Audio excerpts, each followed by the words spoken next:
आपने शायद गौर किया होगा कि मैं पिछले कुछ समय से गायब था, तकरीबन 5 महीने।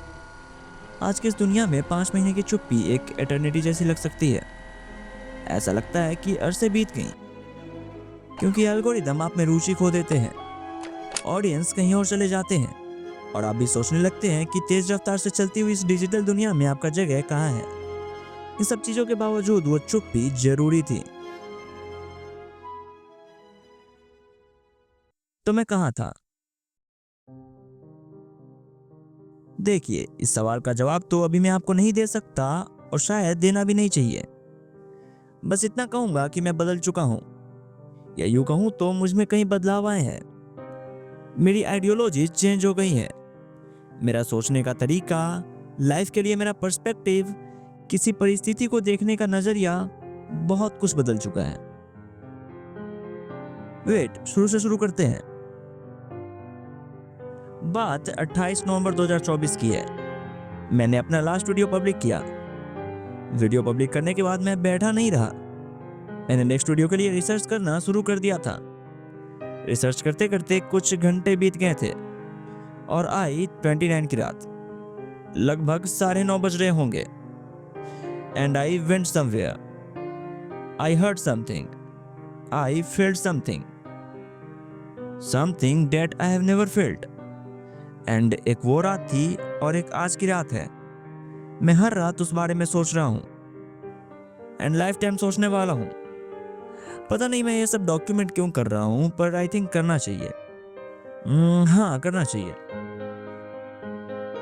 खैर, मेरे एब्सेंस में क्या क्या हुआ ये तो आपको पता ही होगा। पहले आई एटीएन बाबा, फिर समय रहना, ग्रो के आई, एंड इतनी सारी अलग अलग चीजें। बहुत कुछ बदल चुका है। इवन आप बदल गए हैं। ये एब्सेंस चीज ही ऐसी है, आपके रुकने से दुनिया नहीं रुकती। वैसे एब्सेंस का मतलब पता है दोस्तों? एब्सेंस सिर्फ ये नहीं है कि आप कहीं नहीं है, बल्कि ये अपने लिए जगह बनाने की बात है। वो जगह जहां आप रुक सके, जहां आप लगातार की भागदौड़ से दूर हो सके, जहां आप अपने अंदर की शांति में डूब सके। हमारी संस्कृति में जो हर वक्त ऑनलाइन रहने, ट्रेंड में बने रहने और ज्यादा से ज्यादा करने पे जोर देती है, पीछे हटना जैसे गलत माना जाता है। लेकिन उसी ठहराव में, उसी रूटीन के टूटने में बहुत कुछ गहरा और पॉजिटिव सामने आ सकता है। साइकोलॉजिस्ट कार्ल यंग ने इसे इंडिविजुएशन कहा है, एक जर्नी अपने मन की ओर, अनकॉन्शियस की गहराई में, जहां बिखरा हुआ सेल्फ धीरे धीरे खुद को समेटता है। ये एक ऐसा जर्नी है जहां हम खुद को कुछ जोड़कर नहीं, बल्कि जो हिस्से हमसे छूट गए हैं, जिन्हें हमने नजरअंदाज किया है, उन्हें वापस अपनाकर, समेटकर पूरा करते हैं। हम रोजाना कई चेहरे पहनते हैं, दुनिया को दिखाने के लिए, सोशल मीडिया पर, काम पर, रिश्तों में। लेकिन इन सबके पीछे गहरा मैं छुपा होता है, वो जो कभी था लेकिन अब कहीं खो गया है। इंडिविजुएशन का मतलब है उस भूले हुए मैं से दोबारा मिलना। पर यह मिलना आसान नहीं होता। ना इसमें कोई ग्लैमर होता है, ना तालियां बजती है, ना स्क्रीन पर कोई चमकती हुई स्टोरी।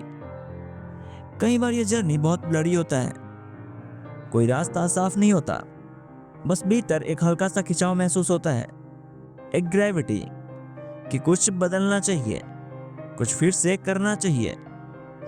लेकिन यही गायब हो जाना, यही ठहराव जरूरी है, क्योंकि जब तक तुम मंच पे हो, जब तक तुम दुनिया के लिए परफॉर्म कर रहे हो, तब तक तुम खुद को वास्तव में नहीं देख सकते। खुद से मिलने के लिए मंच से उतरना पड़ता है, शोर को शांत करना पड़ता है, और भरोसा करना पड़ता है कि इस चुप्पी में भी गहराई है। जब यह सब धीरे धीरे शांत होता है, तब तुम्हारे भीतर के बिखरे हुए हिस्से आवाज देते हैं, और जो वो कहते हैं वो शायद तुम्हें चौंका दे।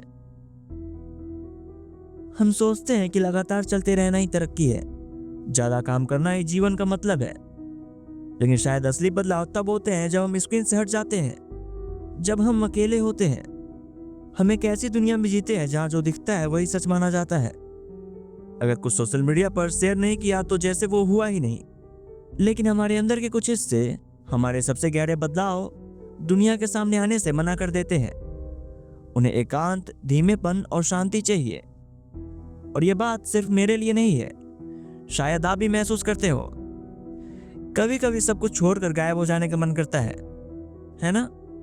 लगातार मौजूद रहने का दबाव, और अगर आप कुछ कर नहीं रहे तो गिल्ट फील करना, जैसा कि आपने बहुत बड़ी गलती कर दी हो। पर क्या हो अगर वो अपराध बहुत गलत हो? क्या हो अगर पीछे हटना कमजोरी नहीं बल्कि समझदारी हो? आप कोई मशीन नहीं है। आप सिर्फ अपने कंटेंट, अपने काम या अपनी परफॉर्मेंस नहीं है। आपको गायब होने की इजाजत है, क्योंकि अनुपस्थिति उपस्थिति के खिलाफ नहीं है, बल्कि उसका एक हिस्सा है। और जब हम उस इनर एग्जाइल से लौटते हैं तो हम वो इंसान नहीं रहते, न तो किसी को प्रभावित करने के लिए और ना ही जो छूट गया उसे पकड़ने के लिए, बल्कि उस खामोशी से जो कुछ सीखा है उससे आपके साथ बांटने के लिए। तो हाँ, मैं गायब था, लेकिन मैं बन भी रहा था। और अब मैं यहां हूं, कुछ कहने के लिए, शायद कुछ करने के लिए। तो चलिए फिर से शुरू करते हैं।